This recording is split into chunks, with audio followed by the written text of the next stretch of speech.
بنانا ہے. ہمیں نہیں معلوم کہ اگلے سال ہماری زندگی میں یہ دن آتے بھی ہیں یا نہیں، ہم اس سے پہلے ہی دنیا سے چلے جائیں.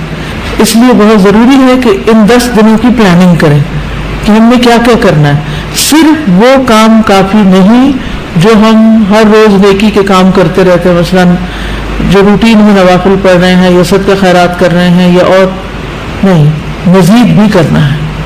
صحابہ ان دنوں میں انتھک محنت کیا کرتے تھے. سعید بن جبیر ذی الحجہ کے 10 دن داخل ہونے کے بعد عبادت میں بہت زیادہ کوشش کرتے تھے، حتیٰ کہ وہ اتنی محنت کرتے کہ لگتا کہ وہ اس کی قدرت نہیں رکھتے، یعنی اپنے آپ کو اتنا تھکا دیتے کہ لگتا کہ بس اب اس سے زیادہ کچھ کر نہیں سکتے، آخری درجے تک. اب نیک اعمال میں سے افضل عمل جو ان دنوں کے لیے پسندیدہ ہے وہ اللہ کا ذکر ہے. نبی صلی اللہ علیہ وسلم نے فرمایا کوئی دن اللہ کے ہاں ان 10 دنوں سے زیادہ عظمت والا نہیں ہے، اور نہ ہی کسی دن کا عمل اللہ تعالیٰ کو ان 10 دنوں کے عمل سے محبوب ہے. یعنی نہ دن ان دنوں سے افضل ہے اور کوئی اور عمل اس سے افضل نہیں. بس تم ان 10 دنوں میں کثرت سے لا الہ الا اللہ، اللہ اکبر اور الحمدللہ پڑھو، یعنی تحلیل، تکبیر اور تحمید. اب اس کے لیے یہ جو کلمہ ہے نا، سبحان اللہ والحمدللہ ولا الہ الا اللہ واللہ اکبر، یہ ان تینوں کلمات کا مجموعہ ہے اور اس میں سبحان اللہ کا اضافہ بھی ہے. اسی طرح اللہ اکبر لا الہ الا اللہ واللہ اکبر وللہ الحمد. ٹھیک ہے، اس میں بھی تینوں چیزیں آ جاتی، الحمد بھی آ جاتی ہے، اللہ کی حمد بھی آ جاتی ہے، اور لا الہ الا اللہ اور اللہ اکبر بھی آ جاتا ہے. صحابہ کرام جو تھے ان میں سے ابن عمر اور ابو ہریرہ رضی اللہ عنہما ان 10 دنوں میں بازار کی طرف نکل جاتے اور دونوں تکبیرات پڑھتے، یعنی مل کے بھی پڑھتے. لوگ ان کی تکبیر سن کر تکبیر کہتے، یعنی یہ پڑھتے تو جو سنتا تو وہ بھی کہنا شروع کر دیتا. تو لوگ ان کی تکبیر سنتے کا کیا مطلب ہے کہ یہ تکبیرات اونچی آواز سے پڑھ رہے ہوتے تھے. ابھی گھروں میں اکثر لوگ گنگناتے رہتے ہیں یا کچھ، تو گھروں میں بھی تکبیرات اونچی آواز سے پڑھیے، چلتے پھرتے اونچی آواز سے پڑھیے تاکہ دوسروں کو یاد آ جائے. اونچی آواز سے پڑھنے کا مقصد اصل میں کیا ہے؟ یاد دہانی، کہ دوسرے لوگ بھی پڑھنا شروع کر دیں. پھر اسی طرح محمد بن علی جو تھے، ان صحیح بخاری میں آتا ہے کہ وہ نفل نمازوں کے بعد بھی تکبیر کہتے تھے، یعنی نفل نماز پڑھ کے جیسے تہجد کے پڑھے یا چاشت چراغ کے پڑھے یا پھر اس کے علاوہ، تو وہ نفل پڑھ کے بھی تکبیر پڑھتے تھے. اسی طرح عورتیں بھی تکبیرات پڑھتی تھی. ابن عمر منا کے ان دنوں میں نمازوں کے بعد بستر پر، راستے میں اور دن کے تمام ہی حصوں میں تکبیر کہتے، یعنی ہر موقع پہ کہتے. انہوں نے صرف نفل کے لیے خاص نہیں کیا تھا، یہ صرف بازار کے لیے نہیں بلکہ بستر پہ بھی کہتے اور راستے میں بھی اور خیمے میں بھی اور ہر جگہ. اور ان میں سے کوئی بھی آپ الفاظ پڑھ سکتے ہیں، اللہ اکبر لا الہ الا اللہ واللہ اکبر وللہ الحمد، اور اللہ اکبر وللہ الحمد، اللہ اکبر. اسی طرح اللہ اکبر کبیرہ، اللہ اکبر واجل، اللہ اکبر وللہ الحمد. پھر اللہ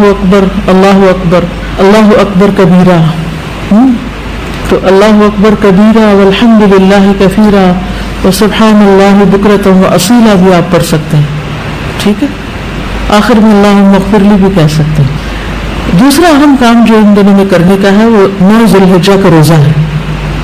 اس روزے کی خاص فضیلت ہے جس سے انسان کے گناہ معاف ہوتے ہیں، اور یہ دن 1 سال گزرے ہوئے اور 1 سال آنے والے گناہوں کا کفارہ بنتا ہے. لیکن اس کے علاوہ بھی آپ باقی دنوں میں روزے رکھ سکتے ہیں، خاص طور پر جن کے رمضان کے روزے رہتے ہیں وہ ان دنوں میں قضا کر لیں. جو شوال میں نہیں کر سکے، ذوالقعدہ میں نہیں کر سکے، اور ذوالحجہ میں کر لیں. اجر کا اجر ہے اور اپنے فرض کی ادائیگی بھی ہو جائے گی. شوال کے روزے تو الگ الگ رکھنے پڑتے ہیں، لیکن یہ آپ ملا کے بھی رکھ سکتے ہیں، کیونکہ ان پہلے 8 دنوں کے روزے کو مخصوص نہیں ہے، یہ ہم نفلی روزے ثواب کی خاطر رکھتے ہیں، لیکن اگر قضا رکھ لیں تو بہت اچھا ہے. اور ان دنوں کا سب سے افضل عمل قربانی ہے. اقوال میں تسبیحات ہے، افعال میں قربانی. تو مجھے امید ہے کہ آپ سب نے قربانیوں کو بندوبست کر لیا ہوگا. اگر ہر شخص الگ الگ نہیں کر سکتا، تو مل کے بھی اکٹھے ہو کے بھی قربانی کر سکتے ہیں، کیونکہ جان کا صدقہ تو کبھی بھی کیا جا سکتا ہے. تو عام دنوں میں کرنے کے بجائے ان دنوں میں انسان کر لے، ان دنوں میں پیسے جمع کرا لے. خاص طور پر غریبوں تک جو پہنچایا جاتا ہے گوشت، اس میں انسان اپنا حصہ ڈال لے. ایک طرف کیا کرنا ہے تسبیحات کی کثرت، اور دوسری طرف کیا چھوڑنا ہے غیبت، چغلی، تانا، فضول میں لغو باتیں، ہنسی مذاق. اپنے شر سے دوسروں کو محفوظ رکھنا، اپنی زبان سے دوسروں کو اذیت نہیں دینا، بدگمانی، تجسس، ٹوہ نہیں لگانا، آر نہیں دلانا، نفرت و بغض نہیں کرنا، ظلم نہ کرنا نہ ہونے دینا، کسی کو بے عزت نہیں کرنا، آر دلانا اور تانا دینے والی عادتوں کو چھوڑنا ہے. ٹانٹنگ وہ جو عادتیں ہوتی ہیں نا، ان کو بھی چھوڑنا ہے. غصہ نافذ کرنے کی طاقت رکھنے کے باوجود اس کو چھوڑ دینا ہے. گالی گلوچ، بد زبانی، ان چیزوں سے بھی بچنا ہے. مسلمان کو ہر طرح کی اذیت دینے سے رکنا ہے. رشتہ داروں کی قطع تعلق ہی نہیں کرنی، ان کو منانا ہے. ظالم رشتہ داروں پر بھی مہربانی کرنی ہے. اپنے شر سے پڑوسیوں کو بچانا ہے. اپنے ایمان کی تجدید کرنی ہے. صبر اور عفو درگزر کرنا ہے. اچھا اخلاق اختیار کرنا ہے. اول وقت پہ نماز پڑھنا ہے. قیام لمبا کرنا ہے. ہو سکے تو تہجد پڑھنا ہے. روزہ رکھنا ہے. حج کے لیے تو چلے گئے ہیں لوگ، ہو سکے تو حج کرنا ہے. مالی صدقات میں اپنے اہل و عیال کی ضروریات پوری کرنا. ناراض رشتہ دار کو تو